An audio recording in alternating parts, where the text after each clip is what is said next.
Amen. Do you love him today? Come on and give the Lord a hand clap of praise. Amen. I thank the Lord today.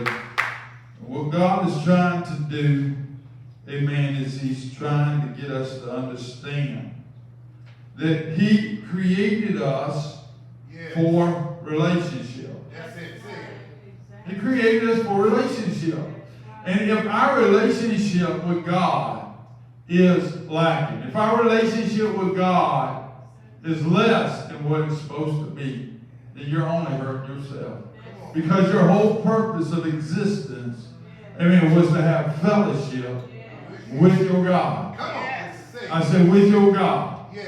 Is how you know that? Because when God made man in the beginning, did you know he didn't have a job? Did you know he didn't have a hobby? He didn't have nothing. Praise God. God gave him everything he wanted. Amen. He just wanted relationship. What was the purpose of Adam and Eve's existence? Relationship with God. Yes. Amen. Yes. Well, y'all musicians, come on, let's give the hand clap for the musicians. Praise the Lord. We thank God, amen, for the praise and worship team today. Praise the Lord. Amen. Praise God. You love him? Amen. So I'm going to go, praise God, and I'm going to talk a little bit about these trumpets, amen, that we were sharing, praise God. But we're going to move quickly. But would you go with me to Exodus chapter 19?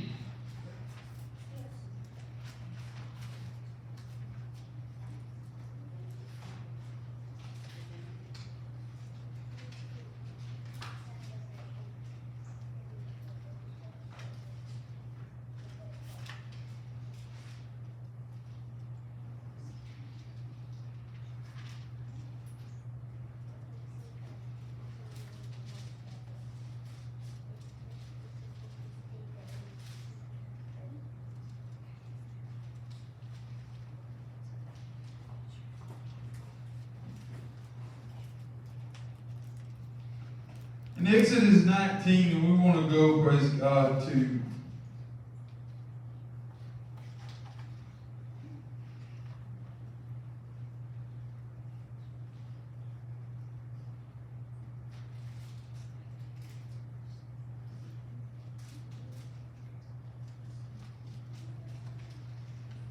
and we're going to start at verse 16. Praise God. I want to talk today on the account, praise God, of God's visitation and God's coming to a people to speak to them and to make yourself known. Amen. Amen. So, as you read the Bible, we see, amen, where God made man, Adam and Eve, right, put them in the Garden of Paradise. Everything was perfect. Everything is what we wish it was today, right? It was nothing but love, peace, joy, and perfect union between God and man, his creator, his father. Is that right? Amen. The heavenly Father. Amen. We knew him as creator. Amen. But when the Son came, he revealed him as Father. Is that right? Come on. Yeah. He said, Brother Liam said today, when you pray, say, Our Father. Come on, we've addressed him as Holy God. We've addressed him as Almighty. We've addressed him, praise God, as many things.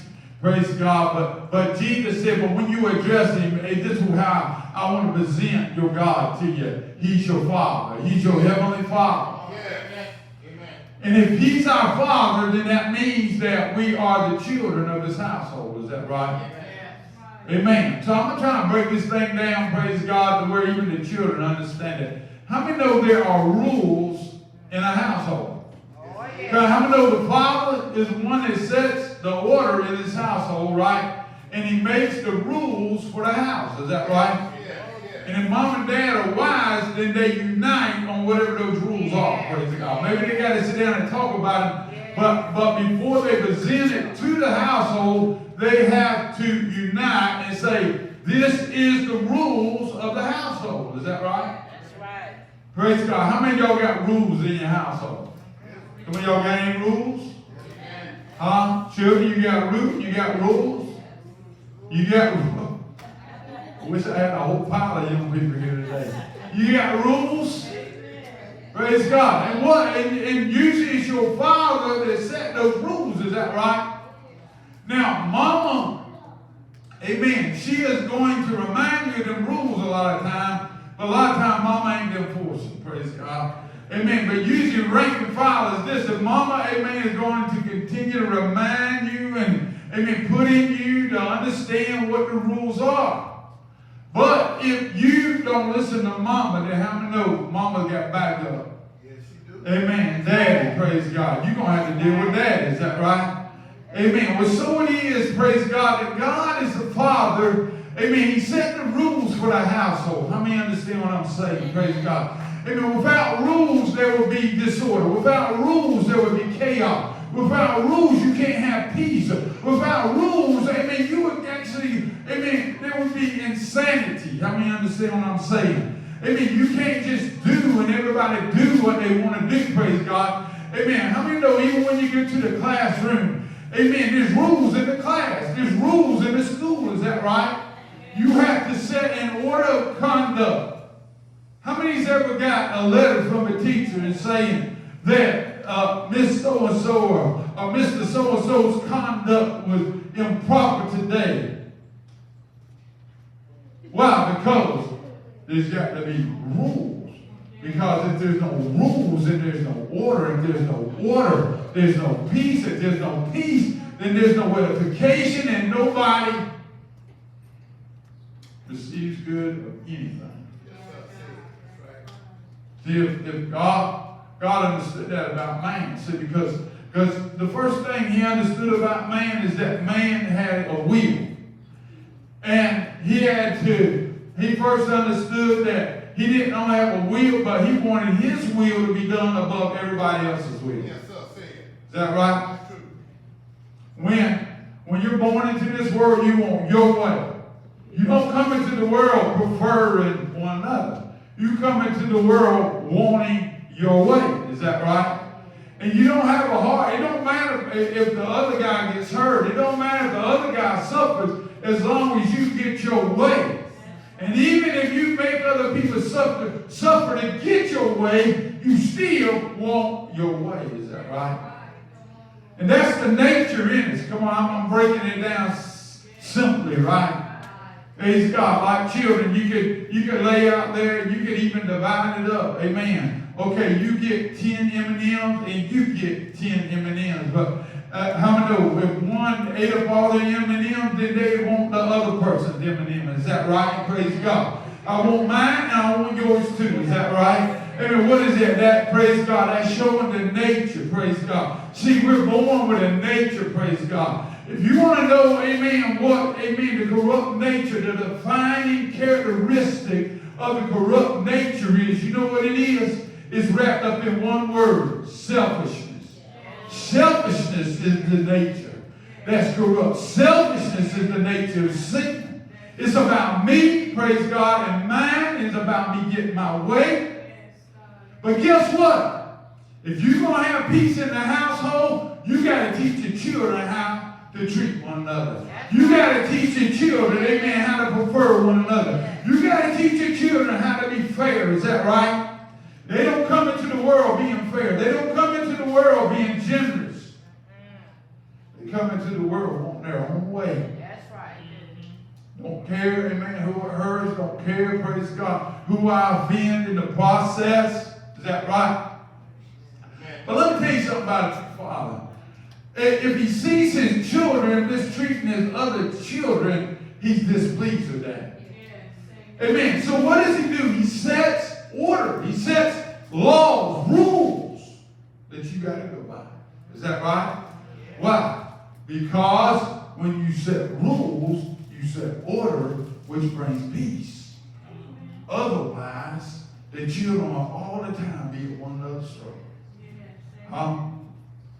Now, we, just because we grow up, don't mean we grow out of that nature. It takes the Lord to change the nature that's in man.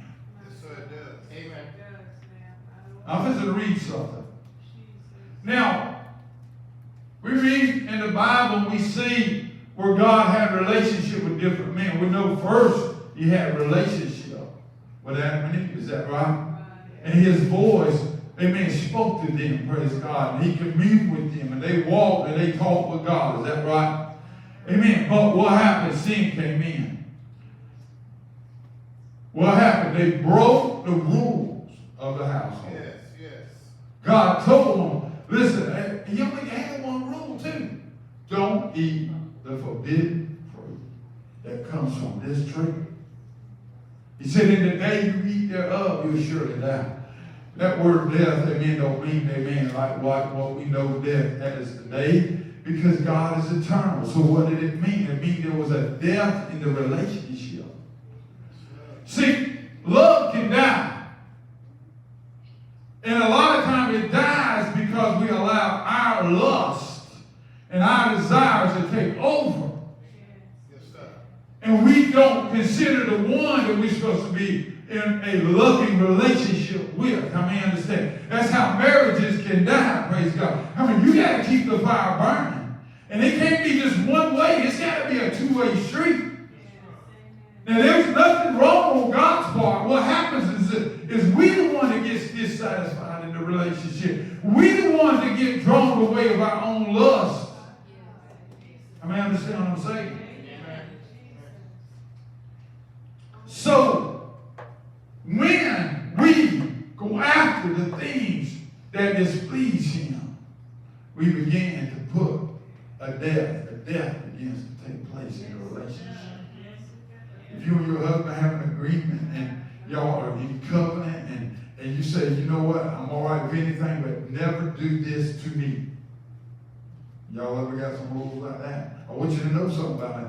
Never do this to me. You know why? We're all individuals. We all got our own history. We all got our own background. A lot of times people, they develop, these strong tendencies of this life because maybe something was done wrong to them that caused them to be that way. And maybe you didn't suffer what they suffered. But you have to respect them. If you love them and you got to respect them, and you don't want, praise God, to break their hearts. So why is he saying that? Because that's what we've done. We broke God's law when we broke his heart. Why does God say don't break my commandment? Because when you break his commandment, you break his heart. You break his heart. You know what begins to happen? Just what happened in the garden. Death. There's a death that begins to work in the relationship. I read about other men. We read, amen, the Bible said the seventh from, I believe it was from Adam, was Enoch. Is that right? Yes. And Enoch was a different man. And God that created the heaven and earth didn't have a relationship with everybody on the planet. The planet didn't even know he existed. They worshiped other gods. They worshiped other things. They didn't really know God. Is that right? But God found this man Enoch. And you know what? The Bible said Enoch had a relationship with God, and he walked with God. Come on, preacher. And God walked with him. Yeah. And the Bible said this was his life, that God was so in a relationship with Enoch that the Bible said that Enoch had this testimony, he pleased God. Yes. He pleased God. You know, when you really love somebody, you want to please them. Is that right? Amen. You don't want to breach, amen, between you and Sister Arden, do you? Praise God. Amen. No, so if you feel like you offend her, the best thing to do is get it right. That's right. Don't wait a long time, praise God, to reconcile, because that leads from, praise God, amen, for more death to begin to work in the relationship. How many understand what I'm saying? If you really love somebody, amen, tell them, listen, I know I offended you. Most times we know we offended somebody either way. That's why Jesus said, if your brother have all, go to him. Why? Because God already knows that you offended them. Well, if God knows that, you know that about your brother, your sister, your fellow man, Right. how much more do you think he knows that you know that about him? Yes. We break God's heart. We break his law, and then we wonder, well, I wonder what's going on. You know what's going on. Truth anyhow. You know that you broke his heart. You know you we did things displeasing him. You know why? Because we have this nature. It's called, amen, self. It's corruption. It's a sinful nature. And it's self. It's all about self. Yeah. I want my way above my Heavenly Father. No matter how good we know He is to us. No matter how good we know He's been to us. But there's still this devious little thing in us that we want our way because it's in our nature to be that way. But that's the thing that we read about in the New Testament that Paul said, you got to crucify your flesh with the lust and the affection thereof. A lot of people don't understand that the flesh and the sinful nature, Paul used another word, it's called carnal. Carnal. You know what carnal is? Carnal means it's animalistic.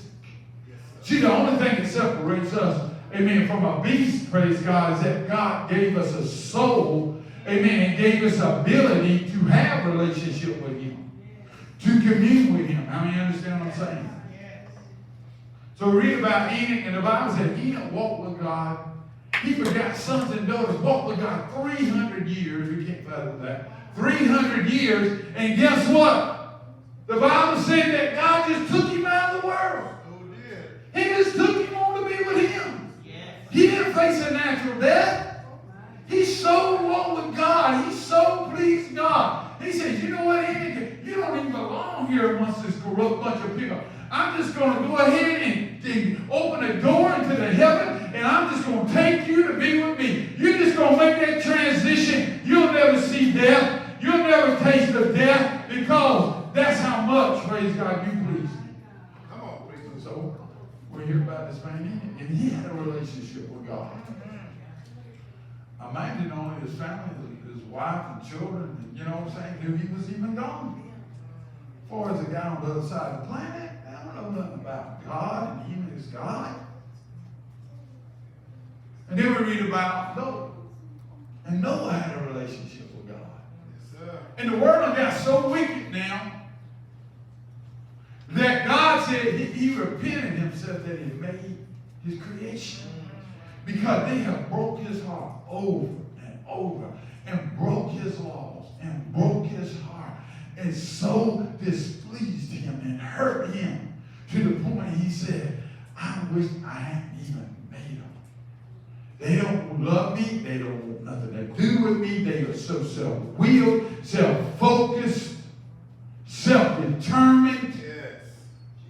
They don't regard me at all. We don't even have a relationship. I created them for a relationship, but we don't even have a relationship, and they're doing everything to recreate their own image. I made them in my image, in my likeness, but they're doing everything to recreate themselves. Just like we was doing today. Yeah. And what's so crazy is the adults in the room is sitting back like that. What's so crazy, amen, is the children, amen, running the country, and the adults, amen, are sitting down and being quiet and letting the insanity go on. The world's come like a circus. And we hold our peace and watch it. But God said, you know, enough's enough. I'm going to destroy it. You know what happened? He told Noah, he found a man. He walked with God. And he told him, he said, no. He says, man's corrupt his own way on the earth. Violence has filled the world. He says, I'm getting ready to destroy creation. He said, I'm getting ready to cause it to rain. How many know? God caused it to rain, flooded the earth, but He spared Noah and his house. And there ain't nobody left alive to even be a witness, because now God has totally just destroyed the population, but Noah and his family. Is that right? And then later on, God finds another man He established a relationship, Abraham. Is that right? Amen. And Abraham walked with God. And Abraham made a covenant with God. And God so loved Abraham, but God, amen, He didn't take him like Enoch. He probably loved him like Enoch, but He didn't take him like Enoch because God had a purpose. He was getting ready to reveal himself to the world. And you know what he did? He chose this man and made a covenant. And he said, I'm going to reveal myself to your seed. I'm going to make of you a nation of people. He said, and I'm going to visit your seed. And I'm going to show who I am. Yes, my glory and my power. I'm going to let them know that there is a God in the heaven. That there is a God that created the heaven and the earth. And I'm getting ready to let them know. And he said, because your faithfulness, Abraham, I'm going to come to your seed. Now, Abraham, he had a relationship with God to the point, that God established a covenant. You know what covenant means? That means, that the promise don't stop with you, praise God. It's handed down to your seed, and your seed's seed, and your seed's seed. Are y'all know what I'm saying? Praise God. So Abraham dead and gone, praise God. But then God raises up out of his seed, praise God, a man named Moses. Born right in the house of Pharaoh. Those that have enslaved Abraham's seed for over 400 years. And they begin to cry.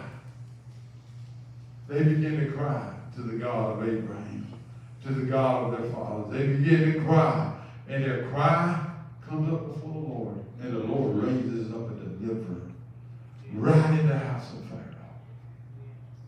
Amen. And on the backside of the desert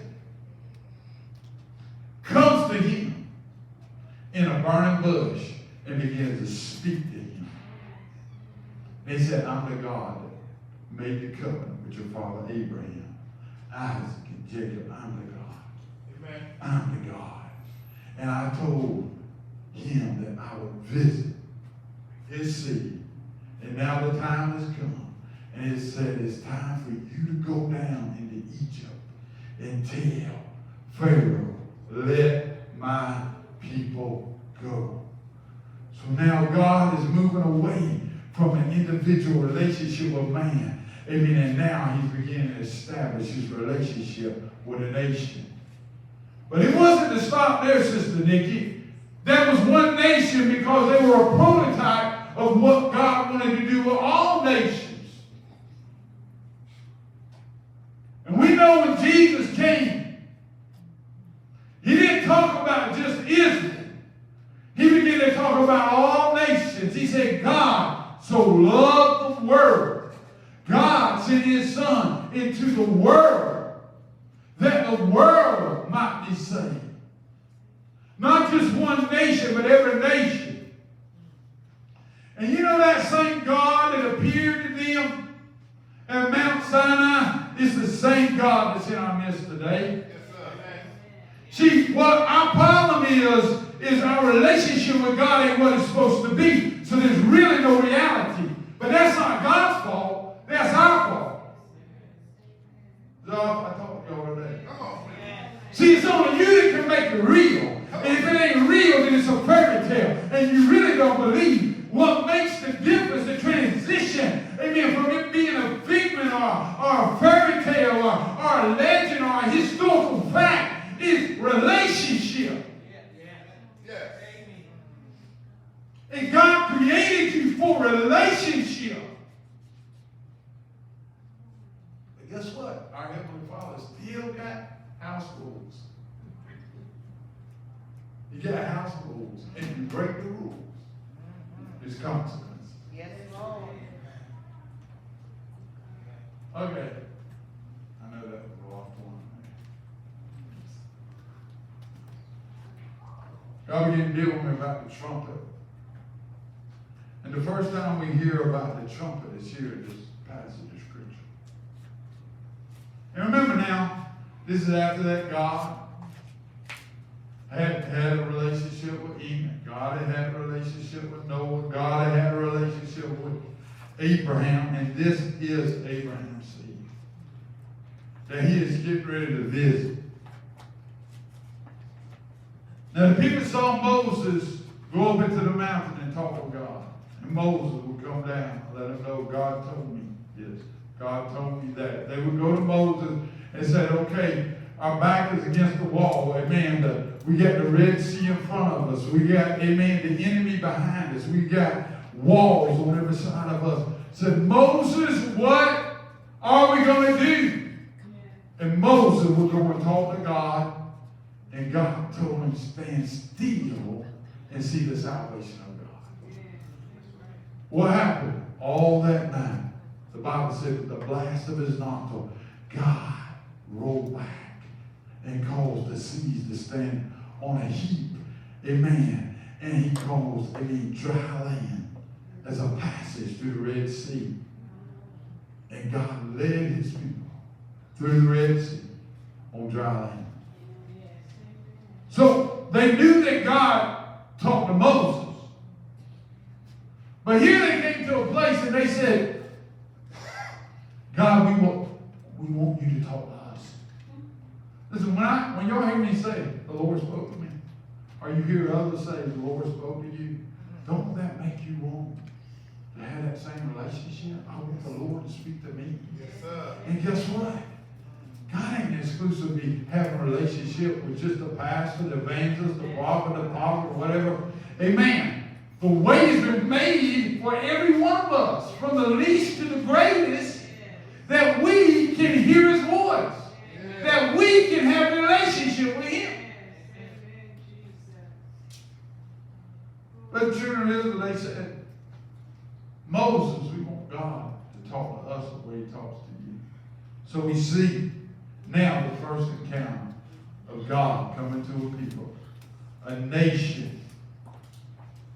Probably almost 3 million people that came out of Egypt. And they were there ready to present themselves before the Lord. So not just one man, but a nation of people that he had already delivered with a mighty hand. So I'm going to read the account. And God, he told Moses, he says, I'm going to come to him. He said, you tell them to sanctify themselves. You tell them to wash their clothes. You tell them to prepare themselves. Today and tomorrow, the third day, I'm coming to visit them. So now is the account of the day that God is getting ready to visit them. Now listen, as I told y'all, verse 16. And it came to pass on the third day in the morning that there were thunders and lightnings and a thick cloud upon the mountain, and the voice of the trumpet exceeding loud, so that all the people that was in the camp trembled. And Moses brought forth the people out of the camp to meet with God. They stood at the nether part of the mount. And Mount Sinai was altogether a smoke, because the Lord descended upon it in fire. And the smoke thereof ascended as the smoke of a furnace, and the whole mount quaked greatly. And when the voice of the trumpet sounded long and waxed louder and louder, Moses spake, and God answered him by a voice. So we see here, praise God, a fearful sight, praise God. We see, praise God, amen, for the first time, God is coming to reveal himself. Amen, not only to one man, not only to one person, but to a whole nation of people. Pretty much close to 3 million people, amen, came out of Egypt. Amen, 3 million people he led across the Red Sea. 3 million people, amen, he fed them a manna, praise God, in the wilderness. Amen, he caused, amen, the water to gush out the rock like a river, praise God. 3 million people, he prepared a table in the wilderness. And that same God, amen, that they did not know, that same God, amen, that, praise God, that they had seen his power, but they did not have a relationship with him. Now he's coming to speak words Why words? Amen. Because the only way I know what is in your mind and what is in your heart is if you tell me. If you use words to tell me. If you communicate with me without exchange of words, there can be no relationship. How can I know your heart and your mind without exchange of words? So for the first time now, we see God speaking, and his voice is as the sound of a trumpet. Amen. And he's uttering words. Words. What? That we don't be in the dark. How can we please the God if we don't know what his likes and dislikes are? Come on, preacher. Come on. Have you ever got with your husband, your girlfriend, your boyfriend, your wife, your husband? Have you ever got with him and said, look, there's a few things you need to understand about me? Huh? Every man got that, right? Because there's some things, amen, they don't need to be, amen, in the dark about some things. That's the truth. Huh? If you do certain things, I got a tendency to fly off the handle sometimes. I'm working on that. Amen. Amen. I don't want that to be a deal breaker, you know what I'm saying? But I just thought I ought to warn you ahead of time. There's some things about me, yeah. We've been courting, and yeah, you see that Prince Charming in me, praise God. 'Cause that's all I want you to see is Prince Charming. Amen. But there's a frog up in there somewhere. You know what I'm saying? Maybe something up in there ain't Prince Charming. Huh? Amen. So I don't want you to be in the dark. I want you to understand I ain't perfect. I ain't no angel. And at that point, hopefully she's going to tell you, well, it's good that we're having this conversation because you need to understand some things about me too. Well, love is what's drawing and creating this discourse, right? Love is what's causing you to conversate. Why? Because I'm ready to take it to another level. You know what I'm saying? Amen. I don't want to just be acquaintances. I just don't want to be friends. Amen. I'm in love with you. But I need to know more about you. You need to know more about me. We need, praise God, amen, to sit down and reason together and talk together and reveal one another's heart. And how do we do that? Through words. Amen. Through words. I'm going to let you know right now, don't buy me nothing green. I don't like green. I don't like green. There's reasons I don't like green. I'll go ahead and tell y'all so y'all get the gist of what we're saying here. So my daddy, amen, when I was a boy, praise God, he got these painters to paint the house, but he found this seal on this like almost lime sea green paint. And it was so much of it, he used it to paint everything. He painted the outside of the house. He painted the inside of the house. And he even painted my tree house this green. Not only did I not like that green, I didn't like no green. I am a little different now. I kind of like a bluish teal. Y'all say this where it's called. You will never see me wearing a sea green. And not only that, but on Easter, oh, by the way, my mama decorated my room in green drapes, green bedspread, green carpet, green. So there's something you need to know about me. Don't buy me nothing green. And if you do, I'm going to take that as an offense. You don't care about what I like. Huh? And so, I shared that with Sister, I shared that with you. And I said, I feel sorry for my brother because at least I got a blue suit on Easter about this color right here, and he got a green suit. And me and him talked, and he hated green just as much as I did. But he said, well, Jimmy, I had it worse because I got a green suit. And me and him like, after that, we didn't want nothing green. And And so, I just don't like green. And there's a reason I don't like green. Y'all understand what I'm saying? Now, those are kind of crazy, childish, petty things. Still, don't give me nothing green. But you need to know it. Need to know it. Praise God. Give me no green, nothing. Like I said, I'm a little different now because I've got green out of my system. You know what I'm saying?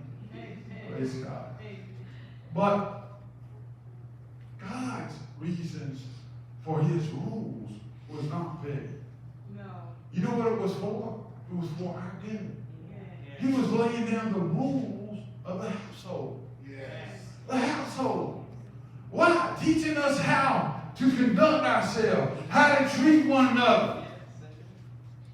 The first thing is teaching us, hey, there's some things I like and I don't like.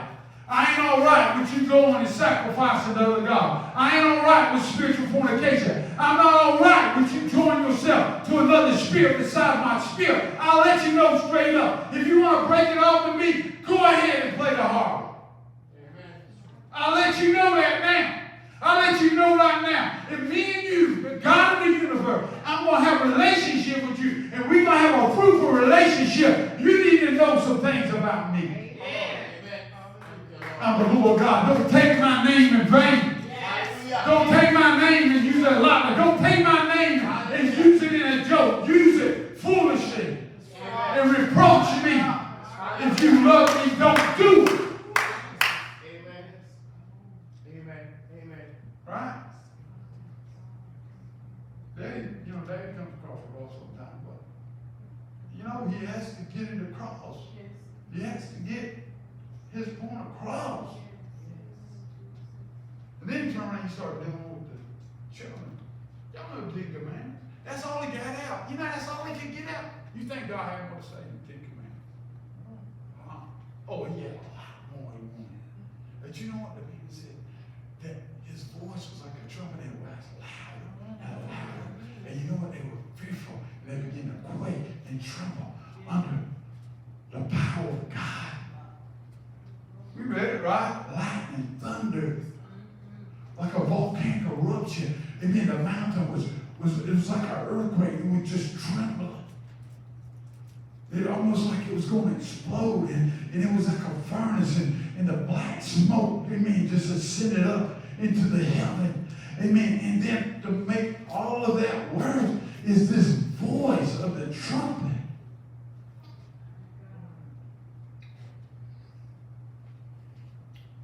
And if you read is Leviticus 23, I think. Anybody done their homework? God said, as a memorial, he says, I want you to sound the trumpet. And it wasn't a trumpet like Louis Armstrong, folks. Y'all understand what I'm saying? This was that sound we heard today. The shofar, the ram's horn. And when that began to wax louder and louder and louder, you can tell there's something mysterious, there's something spiritual about the sound of that horn.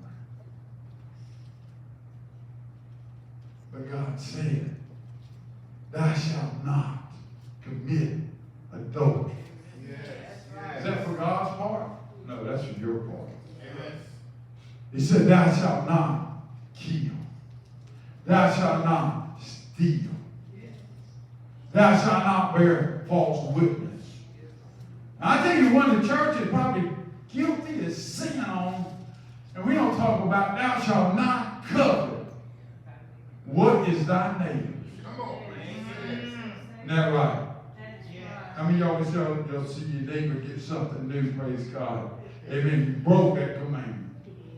You know why God don't want you to, praise God? Because what God has for you is for you. And what God has ordained to be added to your life is for you, praise God. It's between you and God what he blessed you with. It's between you and God. Amen. What is your life? What he entrusts you with. Amen. But whatever it is, remember that your God, amen, has an inheritance. Amen. The heavens and the earth. Amen. And all that in them is his. His, and you are heirs of God and joint heirs with Jesus Christ. So quit being jealous about what your neighbor got. Quit complaining about what you ain't got, because it all belongs to you. Because your Father owns it all. You can change your financial situation just like that. He can add to your life just like that. But you know what Jesus said? Don't put those things before me. He says, seek you first the kingdom. Seek first the kingdom of God, and all these other things will be added. So that God begins to speak to him. And he's speaking, and it's the sound of a trumpet. His voice is as a trumpet that waxes louder and louder and louder. Now I could go to and read the Ten Commandments. How many know the Ten Commandments? It's really amazing. I mean, we got 10 commandments, amen, in the church. 10 commandments, amen, in the schoolhouse. 10 commandments on the courthouse wall. 10 commandments, praise God, all over the place. Is that right? Praise God. And yet, how many of us break those commandments? Amen. And what? And you know what? But God is merciful. God is long-suffering. Amen. God, he don't even get angry no more, because when he looks, amen, at his creation, he realizes, amen, that nature that's in man, amen, it's going to break his heart. The only thing he finds pleasure in now is a people that will believe in the sacrifice of his son. Yes, sir. I said the sacrifice of his son. Yes. It's because Jesus died, amen, we can be forgiven. It's because Jesus died that we can continue in a relationship with God. You know, back then they couldn't even come before the Lord. They had to entrust the high priest to come before him. For them. They could not approach God directly. And we can approach God 24/7. Yes, sir. Directly. We can come to him. And how many of us neglect our relationship with God? How many of us, a lot of times, he ain't even in our mind and in our thoughts? And we break his heart. I said we break his heart. But this is the time, amen, that God is calling the people, praise God, to repent. And acknowledge their sin and confess it before God, and let God wash you. And let God restore those things that's been bringing death into your relationship with him. Is that all right? So look here, praise God. Amen. So God begins to speak. And God speaks, amen, in chapter 20, verse 1. And he spake, and he said, in all these words, saying, I am the Lord thy God, which have brought thee out of the land of Egypt, out of the house of bondage. Thou shalt have no other gods before me. So we see, amen, the things that God is revealing, the things that God is speaking, amen. And the first commandment, it deals with our relationship with him directly. And then as we go on, we see that it deals with our relationship with one another. And just as much as God is displeased, amen, with the way that we deal with him, he is displeased with the way that we deal with one another. And so Jesus, he helped us understand and simplify. He said, here it is, we'll sum it up. He said, everything, amen, that I said that displeased me, he said, it's a long conversation, but just for time's sake, we'll sum it up. It's to love the Lord thy God with all thy heart, thy soul, thy mind, and thy strength. And the next one is love your neighbor as yourself. He said, upon all these hang all the law and all the prophets. Everything, this conversation, amen, trying to reveal to you my heart, trying to reveal to you the things, amen, that displease me, praise God. The things, amen, that will cause our relationship not to be what it can be. There's a lot of us, God wants our relationship to be more than what it is. But it has a lot to do with us. It has a lot of us, amen, not acknowledging his laws, praise God, and realizing that God has come to man in the witness of pretty much 3 million people. He spoke from this mountain. And the 10 Commandments. He spoke a lot more. He had a lot more to say. But look what happened. In verse 18 of chapter 20. And all the people saw the thunders and the lightnings and the noise of the trumpet and the mountain smoking. And when the people saw it, they removed and stood afar off. They said unto Moses, Speak thou with us. We will hear, but let not God speak with us, lest we die.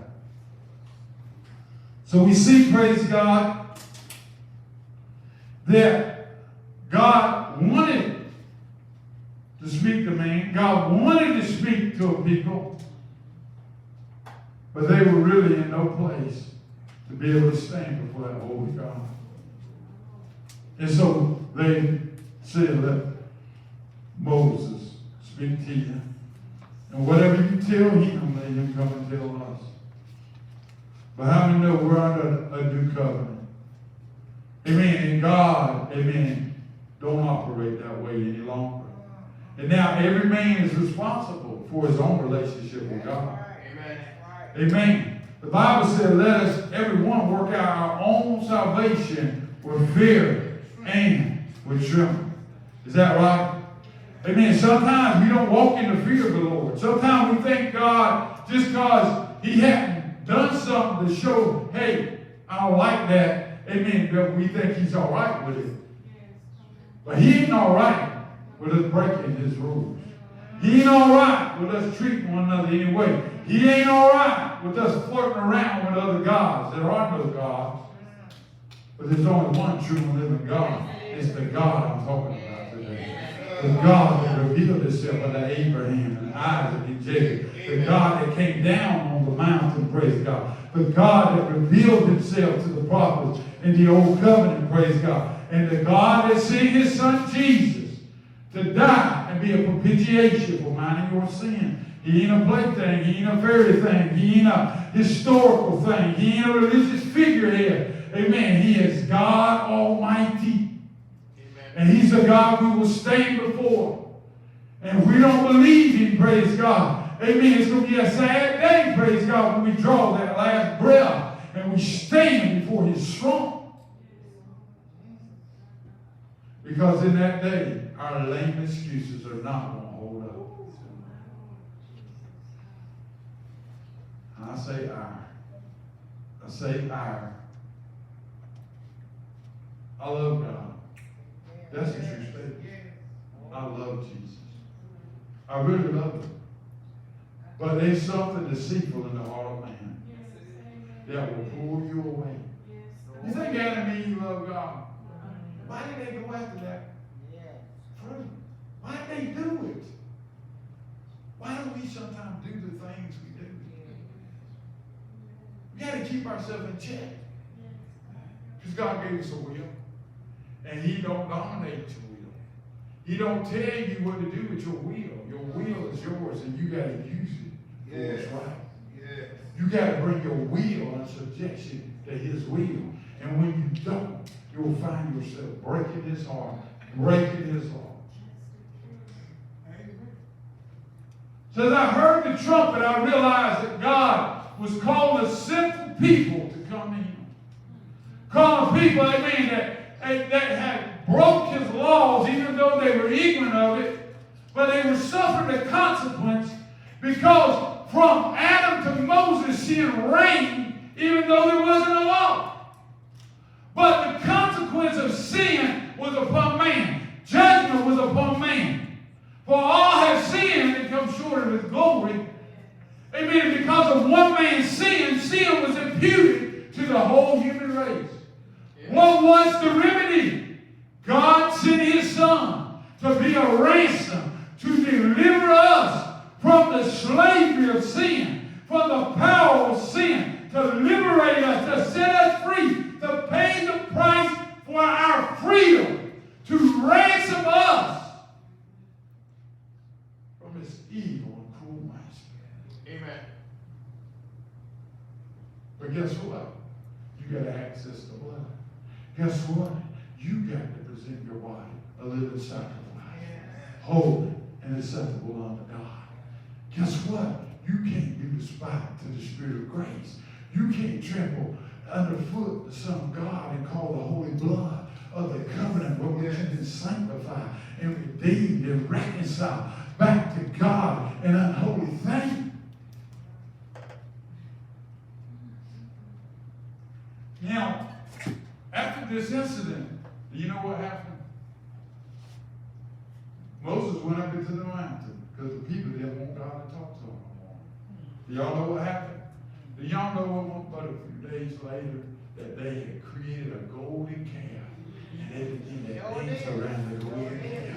And they forgot all about the God that came down and revealed himself to them. Didn't have to do it, but he did because he wanted a relationship with them. But you know what they did in response?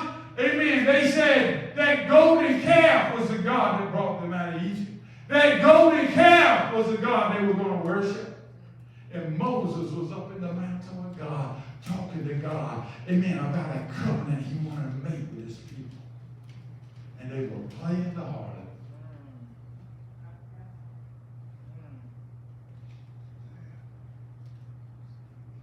Well, Moses came down. God told him, get down. He said, go tend to your people.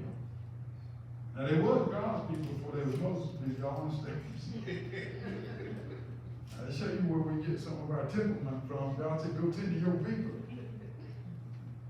But you know what? Moses put God in check and said, God, remember your promise to Abraham. God said, I'm going to go destroy all of them. He said, I'll tell you what, Moses, me and you will get a new thing going. And I'll raise up more people after you. And he said, no, God, you can't do that.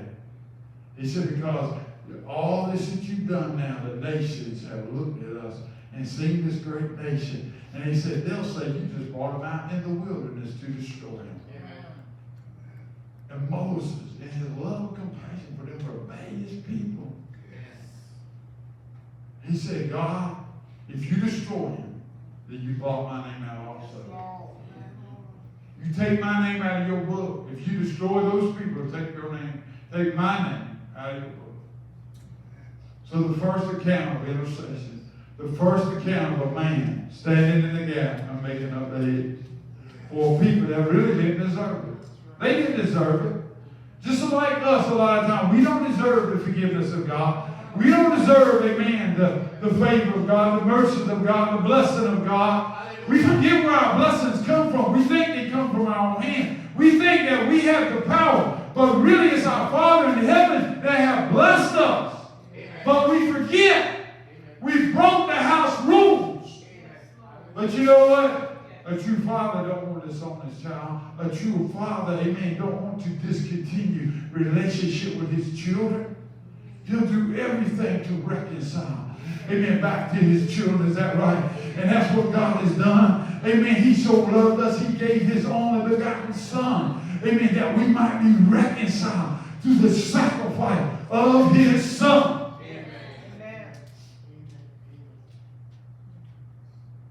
So why are you calling this time? Because God said it'd be a perpetual covenant between me and my people. That they would present themselves unto the Lord at this time. And you know what he commanded? He commanded, have you ever heard the Feast of Trumpets? They're doing it in Israel right now. Today's the third day of the Feast of Trumpets. They sound the trumpet. Why? You know why? Because God said, I want you to remember this day. I ain't finished it. So you know why? When Moses came from the mountain, God drew a line in the sand. And he said, who's on the Lord's side? And see, that's what we got to come. Are we really on the Lord's side? Is the world tugging on us so hard that, amen, we're losing our identity? Is the world tugging on us so hard, amen, that, praise God, that we're more, amen, becoming one with that spirit than we are the spirit of our Father which is in heaven? We have to ask ourselves. I can't answer it for you. You got to answer it for yourself. But you can be true to really what's going on. Amen. If you're guilty, praise God, it's not to condemn you. It's to say that God has given us opportunity to come, present ourselves, examine ourselves, and get it right. Get it right. Come. Access the blood. Come before my throne. Come to me. Confess your sins. I'll be faithful and just to forgive you your sin and cleanse you from all unrighteousness. I'll say, come. Our greatest crime is to neglect our opportunity to make it right. So God told them, he says, who's on the Lord's side? And they did. And some got on the Lord's side. With Moses and Aaron. And you know what? Some people, to rebel against God, they decide they're going to do it their way. And you know what happened? God told Moses, he said, you tell the Levites now to gird their swords on their own and go through, and everyone that has picked against me, slay their brother. And 3,000 died that day. It was horrible. What happened? There's consequences for our rebellion. There's consequences for our stubbornness and our pride. There's consequences. I mean, understand? Y'all know I'm a grace preacher. Y'all know that. But praise God. It's another side of God. You need to understand. And I'm preaching it because we need the fear of God restored back in our hearts. We need to understand that God ain't a plaything. We need to understand we can't treat him any way and don't think that there ain't no consequences. It's like my wife. I can beat her, man. I can mistreat her. And she can love me, praise God. Amen. But you don't think there's going to be consequences to my abuse? Yes. If it's not at her hands, praise God. Amen. There's a higher authority. Yes. Huh? You don't think there's consequences? Amen. Yes, it is. When we abuse the grace of God. Yes. When we take his goodness for granted. Yes. His forgiveness. She can forgive me and forgive me and forgive me. But after a while, when it goes into our higher court, when it goes into our higher hands, authority, is that right? Amen. Praise God. They ain't going to be forgiven like that. I'm going to suffer. I'm going to suffer. And not only that, amen, the best thing that ever happened to me, I'm going to destroy my relationship. A lot of us, man, we are self-destructive. I mean, it seems like we're trying to work on destroying our relationship with God. I don't know where you're at, in your relationship with God. Amen. I'm not God. But I'm saying, amen, that God has called us to examine ourselves and get it right. Get it right. He's been good. He's been a good God. He's been a merciful God. He's been a forgiving God, a long-suffering and forbearing God. It's not his will that we perish, but that we come to repentance. So this 10 days of awe is also called 10 days of repentance. So I'm going to hold regular services, and y'all know me, I'm going to obey God. But this